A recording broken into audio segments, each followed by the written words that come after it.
Our niche in the market is really custom machines, so everything is a little bit different. The machine we have here is an inspection machine. What it is used for is inspecting cabinets that one of our customers makes to make sure that they've been assembled properly. So it looks at the front of the door using lasers to make sure that the door is square with the rest of the cabinet.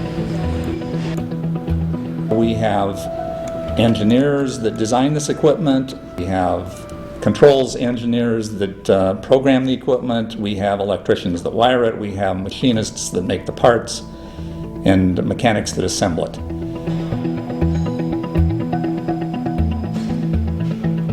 A lot of times people come and say, well, how many times have you made a machine for our widget? It's like, never. Nobody ever has, probably. You know, this is the first time, and that's what we do, and do it pretty well.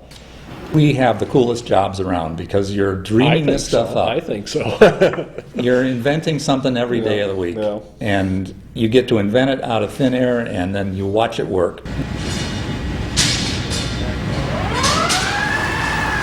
It's always something different. You know, this project is a tiny little assembly, and the last project I work on was a big cabinet. So it's just, you know, from day to day it changes. So you're valued for your ideas and your creativity and you know, the things you can come up with that maybe, you know, thinking outside the box, that sort of thing. There's, you know, creative juices flowing, I guess, that maybe get stifled in other organizations. Here we work by committee a lot, so we don't have a building maintenance department or a guy who's in charge of the facilities. There's a committee of people who handle those issues, right? It's engineers and mechanical assemblers and people from the fab shop.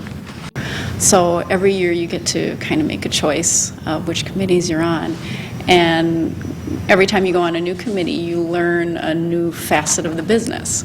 So you know, I've learned a number of things just working on the finance committee about the, you know, the financial statements and the way cash flows in and out of our business. We're making business decisions with engineers and wiring people, accountants, machinists, and we really credit ourselves with we run the business. Information is shared and people are involved and get to be part of making decisions, and then they get to benefit from those decisions too, right? It's not everybody has a little tiny cubicle and then there's one guy who comes to work in a helicopter. Everybody benefits a little bit from us doing well. I just enjoy the work and just want to do the work, and to have a structure that, you know, we're not doing it for this, you know, this guy, and you know, we don't hear the complaints, you're wasting my money type thing, you know. In this case it's our money, you know, and if we choose to put a $50 component on instead of a $10 component on a machine, that's our choice, you know. The members work basically for a share of the business profits. In good years we do well, and poor years we don't do so well. And if we don't make a lot of money, if we don't make any money one year, it's not like we close the doors. Members hunker down. They say, well, okay, what can we do next year to make it better? One member has one vote, period. It's not like in a corporation, a regular corporation, where $1 has one vote. So what we're really based on is not the dollars you put into the place, it's the effort you put into the place. It's the skills that you bring with you and how you apply them. Right? We don't track return on equity, we track return on labor. But the management tools are very similar. In terms of managing people, it's not really, that's much less part of this job than it would be somewhere else. I have worked at large corporations where there's a huge hierarchy, and it takes a lot of energy to operate in an environment like that. We put our energy towards our projects and our products. I came here for the sole purpose to work for a workers' co-op. I heard about the place. I worked for a big company up in Fond du Lac. There, it didn't seem to matter how hard I worked or how little I did. It made no difference. I wanted to go to a place where I could make a difference, and I've been here for 17 years. It's the best place it is. There's a lot of power in all of us sharing knowledge immediately right across the room. I don't have to go through a series of management and supervisors to get to another person. The way ISMS works is you come on board, and after 2 years you're eligible to apply for membership, and not everybody does apply. It's not required. So we do have some employees who've been here more than long enough and have even been involved more than enough to not have to worry about being approved for membership, but they don't want to be a business owner, right? They want to come home at the end of the day and be done with it for a while, and it is an extra commitment to be a member. It works very well. I think that the quality of our product really shows how well it works, and the fact that we have a lot of repeat customers. When we get a job, we assign a project manager to that job. They get assigned a team of engineers and assembly people and controls people. One project, John might be, if he was still working as a project engineer, might be the boss of that project, and the next project he may be working for one of the people that work for him on that project, so those roles would flip. This is very different, and gradually you start to really enjoy the differences between the co-op and a traditional structured business. It really promotes creativity. I mean, when you don't have to worry about one person having the final say, I think it kind of, at least for me, it makes me feel like I can kind of throw out crazy ideas because I know that there's a group that'll sit down and discuss it. So I've modeled all these parts around this robot. People come in here, they have an interest, they have their abilities as a machinist, for instance, but they also have ideas on whatever it might be, computer systems or an interest in finance, and they are free to pursue those interests, and the cooperative has benefited greatly. People were obviously empowered when they came in and were accepted and became a member. Now they're, I think rightfully or wrongfully, we instilled in them that they're as important as anybody else here. We all come up with different ideas, right? And we throw them out there on the table. And hopefully, the group grabs onto one of those ideas and runs with it. Sometimes the vote doesn't go your way, but at least you heard the decision-making process and you understand why the decisions were made, which that's totally different than most other companies, I think, where a lot of the decisions are made behind closed doors or on a golf course. Or it takes a lot longer to get to a decision, but then you don't have to convince people after the decision is made that it was the right decision, or tell them why they should participate in it and then monitor their compliance with that, right? They're on board. They were the ones who made the decision. But not all decisions are the same. Certain groups have the expertise about certain decisions and others don't. So if it comes down to a new machine for the shop, people up front in the office are interested in what it's going to cost, obviously. They're interested in why we need it, but there is an understanding that these guys are the experts. The stress in our jobs is because of what we're trying to do and just the technical difficulty. It's not because a boss is telling you to jump left when you think you should be going right. It's not that kind of stress.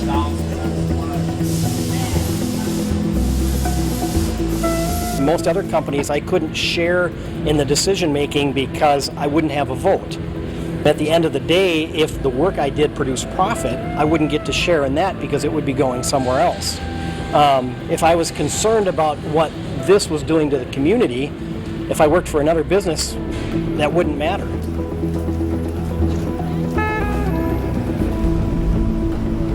Yeah, in Madison we have some of the oldest worker co-ops. So Nature's Bakery, Union Cab, Community Pharmacy, we've all been around for at least 30 years. Mm-hmm. And there's very much a heightened consciousness about cooperatives cooperating with other cooperatives.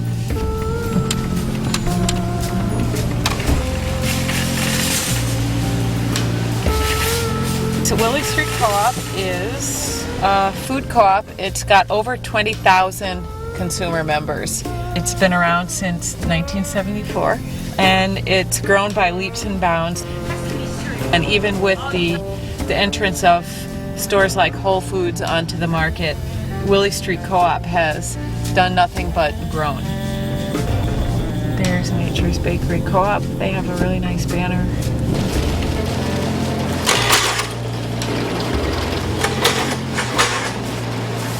There's 8 full-time members and co-owners, and how it works is we all spend most of our time on the production floor, actually, baking the bread, making granola, packaging, doing deliveries, and things like that. But in addition to that, we each hold a different management area of the business, and spend maybe anywhere from a third to a quarter of our weekly working time up in the office. That we are our own board of directors. Mm-hmm. So that sort of cuts out a lot of middle.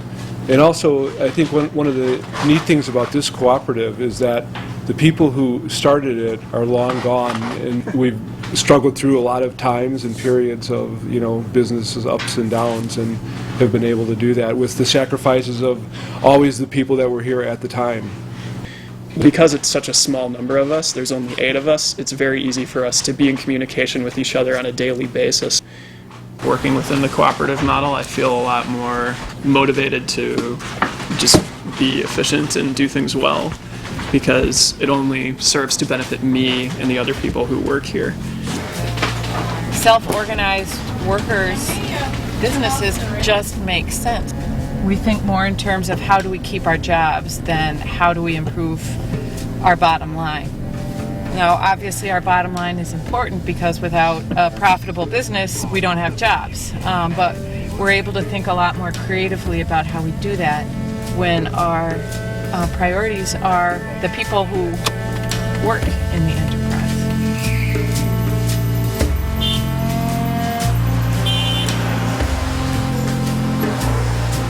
We offer a full-service prescription pharmacy, so we dispense medications.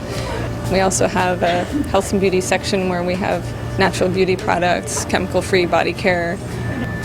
One of the things I really like is the ability to be able to make decisions as a group and to work things out rather than, a more traditional structure where decisions are made and you may not like them, but that's just the way it is. I kind of chafe at someone telling me what I have to do. Particularly, it's a problem if I think there's really another approach that would better suit our patients or better suit our community. You don't technically need to keep them in the fridge. It's nice not having a boss. I've worked in other pharmacies with bosses, and I've never wanted to be the boss.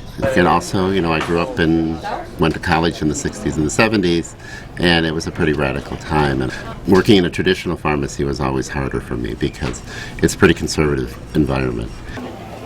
The union protests in Wisconsin, I think, really spurred a lot of coming together of cooperatives. We think we have a great model, and we were excited to share it. It does bring some challenges, I think, to worker co-ops, especially like when you're a co-op and you're striving for this egalitarianism, because pharmacists have, most of them have PhDs now. We have to pay them considerably more than we pay the workers. All the pharmacists who work here have a different legal responsibility because we have a state license. We need to renew that license every year. The pharmacy has a license that certain requirements have to be met. When it concerns drug selection, yes, I think our technicians and the other workers in the store do defer to the pharmacist's expertise. But nonetheless, it's not the owner who makes final decision on what drugs to carry, what prescription vials to buy. This is very much a collective, cooperative approach to any decision. This is our ability to do what's best for our patients, a decision we could make. It's not a decision that happens at a mail-order pharmacy by their pharmacist, and it's not a decision your chain pharmacists are able to make. They get whatever they get.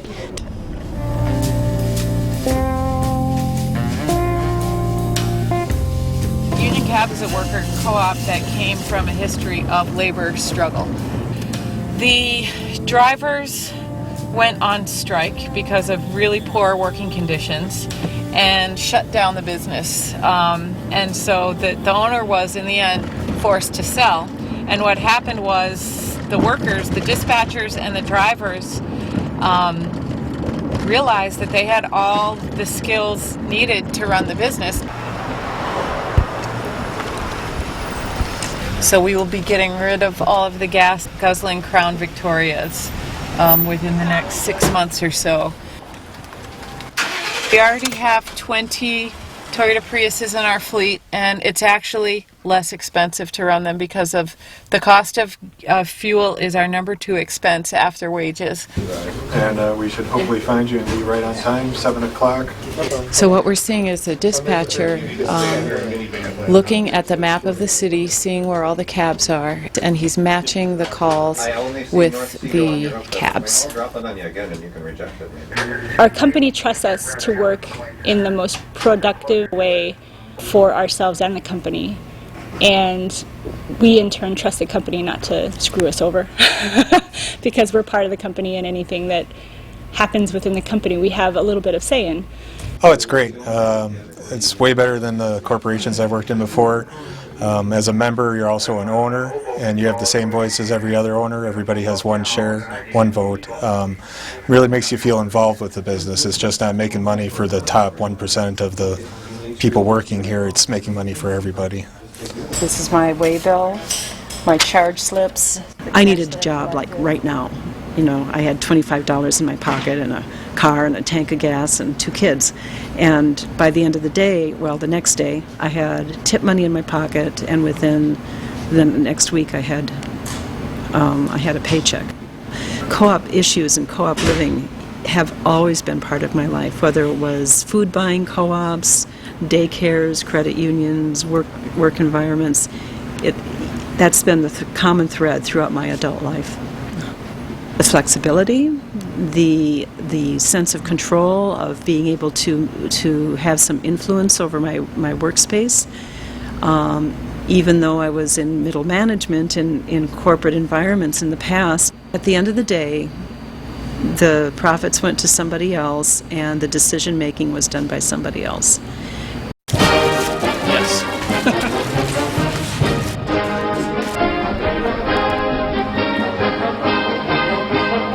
Well, the whole idea of worker cooperatives is based on cooperation, and you can't do that in a vacuum, and you can't do that singly as a business.